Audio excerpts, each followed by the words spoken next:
Friends, welcome to Biology Made Easy. In the point of our discussion, that is cell cycle and cell division, already we have prepared 3 videos. In first part, we have discussed why cell division is necessary, what are the causes of cell division, and how it takes place, having interphase, M phase, then interphase is again divided. In the second one, we have discussed the details of G1 phase. In the third video, we have discussed the S phase and G2 phase. All the details are clear. There I have told you that how this regulation of the cell cycle takes place, that we have to discuss in a separate video. So now we are going to discuss how the cell cycle is regulated. Regulation of cell cycle. Regulation of cell cycle. So suppose this is one cycle and this is the S phase, this is the G1 phase, S phase, G2 phase, this is M phase, having again prophase, metaphase, anaphase, telophase and cytokinesis. There are 3 major checkpoints. One checkpoint is, this is known as G1 checkpoint. That means it lies toward the end of G1. When it will enter to, before it enters to S phase, here one checkpoint is there. Another checkpoint is there towards the end of G2. This is known as G2 checkpoint.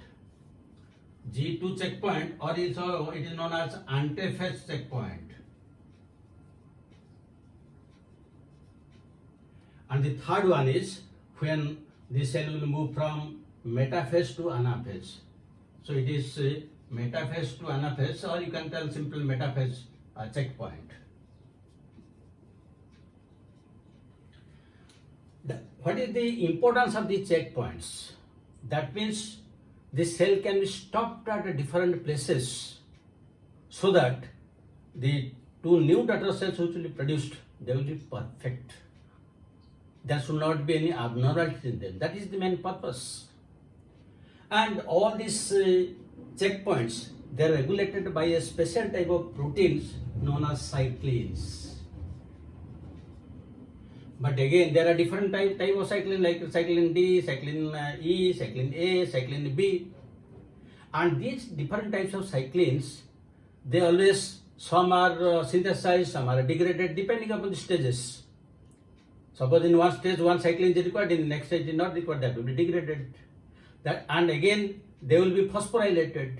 So the cyclins will always go on, some will be synthesized, some will degrade, it will go on. But these cyclins cannot function without the help of another enzyme which is known as CDK. CDK means cyclin dependent kinase. That means this is an enzyme. This enzyme, it will function only when cyclins are present. If they are not present, that will not function. That means the cyclins also cannot function. And without them, this cannot be formed. So it is the combination of both that the whole cell cycle is regulated. Now, we come to the first checkpoint, G1 checkpoint. In the G1 checkpoint, what happens? In G1 phase, as already we have discussed, there will be synthesis of proteins, synthesis of enzymes, amino acids, nucleotides, synthesis of ATP. So when it will move from this G1 to S phase, it is facing checkpoint. What will be checked? Whether sufficient amount of nucleotides are there or not, sufficient amount of proteins are there or not, sufficient amount of enzymes required for replication whether present or not, sufficient amount of ATP molecules are there or not, because replication requires a lot of energy. Similarly, whether the integrity of the chromosomes is intact or not. That should not be any breakage or anything, that should be intact. If all these things are ready, then only the cell can move from G1 to S phase. And during this G1 phase, which cyclins are very active? Usually during this G1 phase, the cyclin D and the enzymes, they are CDK4 and CDK6. That means when the cyclin D is very much active and these enzymes, kinases, these are a group of kinases. So cyclin dependent kinase 4 and 6, when they are active, this G1 phase will be very much active. Now when all these things are ready and the amount of this cyclin D will gradually decrease, then it will gradually move from G1 to S phase. It will move to, because it will pass over the cycle, because everything is ready and the cyclin D is decreasing. Now it will go to this step. When it will go to this step S phase, here it is regulated by cyclin E and CDK2. That means when it is coming from G1 to S, the amount of cyclin D is decreasing while the amount of cyclin E is increasing, and that is helped by this enzyme cyclin dependent kinase 2. So now it is in S phase. So here there is no checkpoint. Again from S, when it will move to G2 phase, the amount of cyclin E will decrease and the amount of cyclin A will increase. At this phase, cyclin E will increase, and that is helped by again CDK2. That means when it is moving to G2 phase, cyclin E is gradually degraded, while cyclin E, sorry, this is E, this is A. This is cyclin D, this is cyclin E, and this is cyclin A. That means here there will be degradation of cyclin E and there will be more synthesis of cyclin A, so that it will move to G2 phase. Now from G2 phase, when it is moving to AM phase, now there is again a second checkpoint which we can call, this is G2 checkpoint. Now this checkpoint is important. Why? Because before this G2 phase, in the S phase, the DNA replication has taken place. So here it will be verified whether all the DNA molecules are replicated or not, number one. Number two, is there any damage to the DNA? Number three, if there is a damage, can it be repaired? Sufficient amount of proteins, ATP are there or not? If sufficient amount of all these things are not there, the DNA damage is so much that it cannot be repaired, then this cell will undergo apoptosis. The cell will undergo apoptosis. Apoptosis means it is programmed cell death. Apoptosis. That means this cell will not further enter into M phase, because once it enters to M phase, it is defective. It will lead to cancer, and there will be some abnormal cells. That is why this cell will not allowed to enter into M phase. It will undergo apoptosis. So this G2 phase is also known as antiphase checkpoint. Antiphase checkpoint. Because once this cell enters into M phase, condensation of the chromosome starts. If all these things are not there and chromosomes have started condensation, it is reversible. At this stage, during this antiphase checkpoint, it is reversible. It can revert back, so that again whatever is there, that can be decondensed. Because once it enters, then it has to continue. That is why this G2 checkpoint is very important, and whether everything is ready so that it can undergo M phase, that is to be seen. And this is regulated by cyclin A and CDK2. Now when it comes to M phase, in M phase there is prophase, metaphase, anaphase, telophase. And this M phase is usually regulated by cyclin B, and it is helped by CDK1.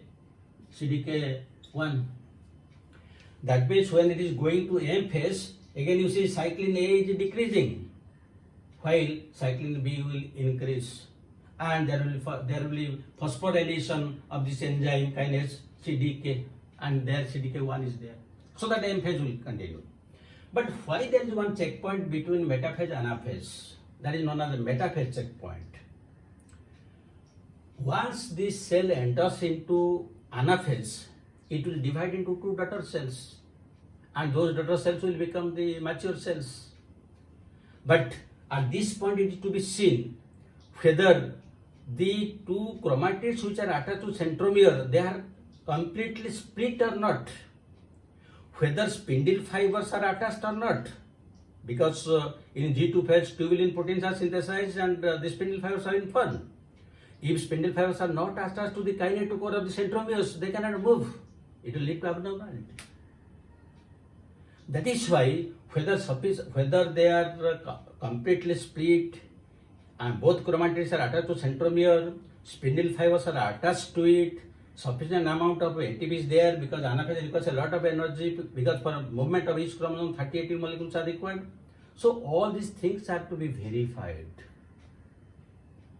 During 1980, scientists observed in case of frog egg cells that a cell progressed from G2 phase to M phase, but from M phase it returned back. Why? Some inhibitor, something is absent there. And what is that something? That something was found to be CDK1. That CDK1 was not there. That is why whatever changes is required, those things didn't take place. So that is why it returned back. So these are the different cyclins and their kinases which regulate the entire cycle. If we represent in the form of a graph,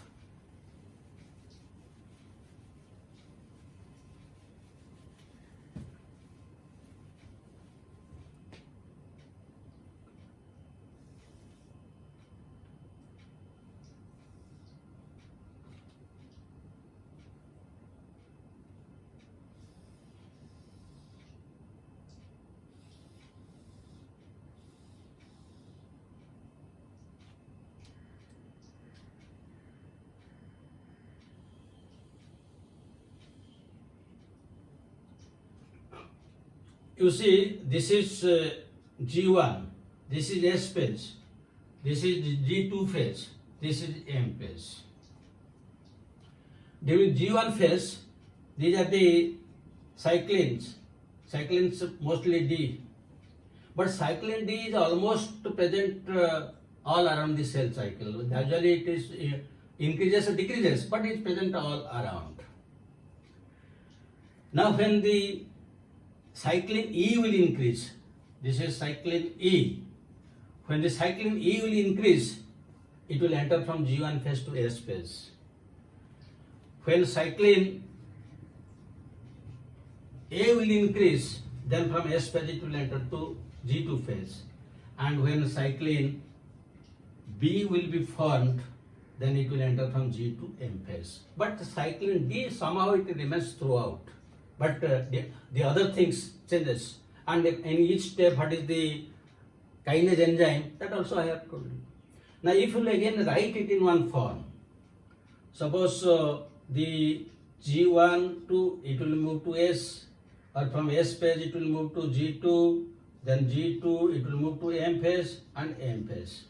What are the different types of cyclins and what are the CDK enzymes? You can write simply this is a D, this is E, this is A and B. Easy to remember. D, E, A, B. According to this. Here it is CDK4, CDK6, and here it is CDK2, here also CDK2, and here it is CDK1.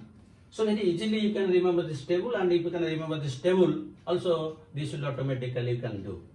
So in this way, there are different type of cyclins and the cyclin dependent kinases.